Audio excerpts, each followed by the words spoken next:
E essa gente juntou denúncias falsas, o MP aceitou irresponsavelmente e o juiz, induzido a erro, me afastou. Aí recorremos no TJ, apenas um desembargador negou, os outros não votaram até hoje. Recorremos ao STJ, e consequentemente ao Supremo, e foi aí que eu tive a maior decepção da minha vida, juridicamente falando, onde eu tinha a convicção que no Supremo Tribunal Federal essas coisas não aconteciam. O Ricardo Lewandowski, então presidente do Supremo, de 200 prefeitos que recorreram para votar para o cargo, chuta você, quantos votaram para o cargo de 200? Eu não faço ideia. Chuta. Metade? Todos votaram para o cargo. Tinham prefeitos presos. O Lewandowski mandou tirar da cadeia e pôr na cadeira de prefeito. Então, quando eu recorri, falei, poxa, eu vou voltar para a minha cadeira. Eu vou voltar a ter o meu direito de exercer meu mandato, porque eu fui eleito democraticamente. O Lewandowski manda todos voltarem sob o seguinte argumento. Dano irreparável. O prefeito não pode ficar afastado, pode escrever minha linguagem, tem um linguajar jurídico adequado, que está nas reportagens que vou te passar. O prefeito não pode ficar afastado, porque se ele for inocentado, ele perdeu o mandato. Ele fez isso com todos os prefeitos. Mas quando chegou na minha vez, aí eu comecei a receber propostas de comprar a sentença, comprar a decisão, proposta de 800 mil, 1 milhão e 800, 2 milhões de reais, de advogados de Brasília e Goiás. Tenho as provas. O senhor pode me detalhar essa parte? Sim. Como é que foi a primeira vez que ligaram para o senhor, ou para o seu advogado, pessoalmente? Logo que chegou ao Supremo, inacreditavelmente, advogados de Goiás e Brasília descobriram que eu existo, que meu telefone é X, e começaram a ligar para mim. No seu fixo? Celular e fixo, só que eles ligavam restrito, apenas 2 não ligaram restrito. Bom, mas aí seu telefone começou a tocar, advogados de Goiás... Brasília se identificavam como pessoas que tinham profunda influência, trânsito no Supremo e no STJ, e faziam propostas. 800 mil reais, 1 milhão, 1 milhão e 800, 2 milhões de reais. O senhor pode me narrar o primeiro telefonema, por favor? Foram vários, né? A fala deles são parecidas, né? O modus operandi são parecidos, né? Se apresentam, falam que sabem do meu caso em Brasília, a situação que está, e que tem alternativa para reverter, que o caminho é A, B, C. O caminho é X, Y, etc., e funciona assim, assim, assim. Você levanta o recurso, alguém em São Paulo aí vai buscar o dinheiro com você, e em Brasília a gente resolve dentro do Supremo.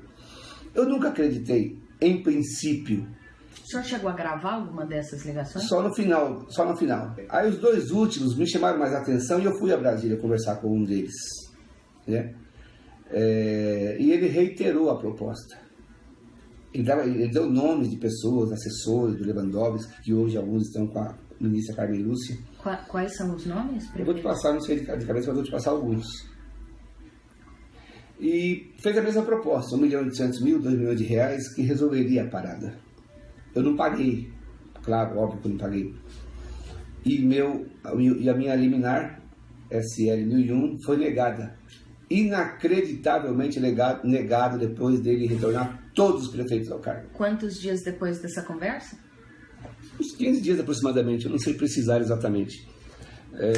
Porque eu não tinha, em princípio, a disposição, a coragem de levar isso adiante, fazer uma denúncia no CNJ, na Polícia Federal. Eu vou ao Senado denunciar também, porque o CNJ não tem competência para nem investigar, nem punir o ministro do Supremo, eu não sabia. E ao ser indeferida a minha liminar, aí começou a me causar uma revolta muito grande. E novamente os advogados vieram falar comigo. Falaram assim, olha, você não pagou, você não fez, perdeu. Falei, mas como? Todos os prefeitos voltaram para o cargo. Você não pagou. O senhor chegou a perguntar se os outros prefeitos pagaram? Não, mas parece meio óbvio, né? O prefeito está preso, está em cárcere, ele está preso, e o Lewandowski tira o sujeito da prisão e põe na cadeira de prefeito. Falei, pô, o meu caso é tão simples, acusação tão frágil contra mim, eu vou voltar logo. E fui ao CNJ, fiz a denúncia formal, faz uns 15 dias. Até hoje ninguém me chamou no CNJ para nada, nenhum contato. O senhor protocolou a denúncia formal? Formalmente. Tenho uma cópia contigo. Tá. E até hoje nem um contato. Por mais grave que seja, estou denunciando o ministro do Supremo. Eu achava que no outro dia eu estava sendo chamado lá no CNJ, no Supremo, para me explicar como é que eu estou expondo o ministro. Nada aconteceu. Em razão disso, eu tomei a iniciativa de procurar a Polícia Federal e também a revista Veja e a Folha de São Paulo. Não, lá em Brasília. Eu falei com a assessoria do Daiello, do Leandro Daiello. Eu fui na fonte. É tão impressionante que conversei com a assessoria dele, depois que eu protocolei a denúncia, dei a cópia para a assessora dele, chamada Karine, e falei: Karine, é muito grave, explica para o diretor da Polícia Federal, esse crime está acontecendo agora, o flagrante está acontecendo, se ele agir hoje, ele prende em flagrante os criminosos que estão negociando sentença no Supremo. Portanto, Karine, eu vou ficar aqui no hotel Kubitschek o dia inteiro esperando para vocês me chamarem para eu colaborar nessa investigação. Nem sinal. Então, voltando à narrativa, o senhor me contou agora há pouco que quando o seu recurso pedindo para voltar ao cargo de prefeito aqui de Ferraz de Vasconcelos chegou no gabinete do ministro Lewandowski em Brasília, poucos dias depois o senhor começou a receber ligações de advogados de Goiás e de Brasília dizendo para o senhor que o senhor precisaria pagar para ter uma decisão favorável. Eles não falavam de forma assim direta, vocês têm que pagar, mas diziam assim: tem um jeito, tem um caminho. Né? E o senhor perguntava, qual é o caminho? Sim, depois que ganhou-se uma certa confiança no telefonema, aí eles foram abrindo. E falando de valor aberto. Eles falam aberto, 1 milhão, 1,5 milhão, 2 milhões. No STJ, variou de 800 mil a 1,5 milhão de reais. Aí o senhor recebeu essas ligações, o senhor chegou aí a Brasília conversar com um desses advogados para entender bem como é que isso funcionava, e ele mencionou para o senhor o nome de várias pessoas do gabinete do ministro Lewandowski. Vários servidores, assessores diretos, etc. Ele colocou o nome dessas pessoas para o senhor em que condições? Eles seriam membros de uma quadrilha instalada dentro do gabinete? Ele colocava os nomes dessas pessoas como sendo um partícipe de um esquema que eles tinham de fazer acontecer, né? De fazer com que fossem alcançados os objetivos, né? Quantas pessoas, prefeito, ele mencionou? Eu calculo entre 4 e 7 pessoas. Ok. Né? E o nome do ministro? Ricardo Lewandowski. O nome do ministro entrou na conversa? É isso que eu quero dizer. O ministro, na versão dos advogados, fazia parte desse esquema? Os advogados nunca falaram que o ministro Lewandowski liderava o esquema, ou era o chefe do esquema, ou pegava dinheiro. Nunca me falaram. Mas sempre afirmaram que era a equipe do Lewandowski. Por isso que a denúncia que eu fiz no CNJ, eu coloquei o nome dele. Né? Até para que houvesse um impacto maior. Então, na sua avaliação, não é possível garantir que o ministro estava envolvido, mas não é possível afastar essa possibilidade? Não tem dúvida. Eu não posso afirmar nem negar, na minha opinião, que o ministro Ricardo Lewandowski tenha participação nisso. Eu quero crer que não, porque me parece que ele é correto. Mas se a Polícia Federal tiver a coragem de investigar, eu não quero nada. Não quero indenização porque eu perdi praticamente a minha vida aqui, a minha carreira. Eu não quero nada. Eu quero que se investigue. Okay. Quando a liminar foi negada para o senhor, a mesma liminar que em situações semelhantes já havia sido concedida para uma série de outros prefeitos, o senhor disse que os advogados continuaram, voltaram a te ligar. Voltaram para fazer o agravo. Ok. E daí, o que eles disseram nessa segunda... Disseram que em razão de ter sido negado a primeira vez, que a segunda vez era mais difícil conseguir, mas ainda assim tinha o esquema. E que fatos essa pessoa deu para o senhor para comprovar essa tese? Ele me telefonava várias vezes de dentro do Supremo. Ele teve um fato que me chamou muito a atenção. Quando eu entrei com recurso a primeira vez no Supremo, esse advogado me ligou certo dia meio que desesperado, porque ele estava trabalhando, segundo ele, para fazer o esquema dar certo, da minha liminar ser aprovada. Né? E ele me ligou desesperado, esbaforido, e falou assim: olha, tem um tal de Marcos Vinícius ligando aqui na presidência do Supremo para atravessar uma petição. Você conhece esse Marcos Vinícius? Eu falei: pô, Marcos Vinícius é o procurador que faz parte aqui dos caras que fizeram as denúncias para me afastar. Aí eu fiquei intrigado, falei: como é que ele sabe que tem um cidadão lá do fim do mundo ligando dentro da presidência do Supremo. Não tinha como ele adivinhar. Logo, tinha rolo aí. Ele tinha penetração lá. Continuaram ligando para o senhor, ainda tem jeito de consertar e tudo mais. O senhor falou, vou a Brasília de novo, me liga depois, vou pensar, não vou pagar. O que o senhor falou? A partir daí, eu já comecei a me preparar para fazer o que estou fazendo hoje, que são as denúncias. Comecei a guardar conversa do WhatsApp.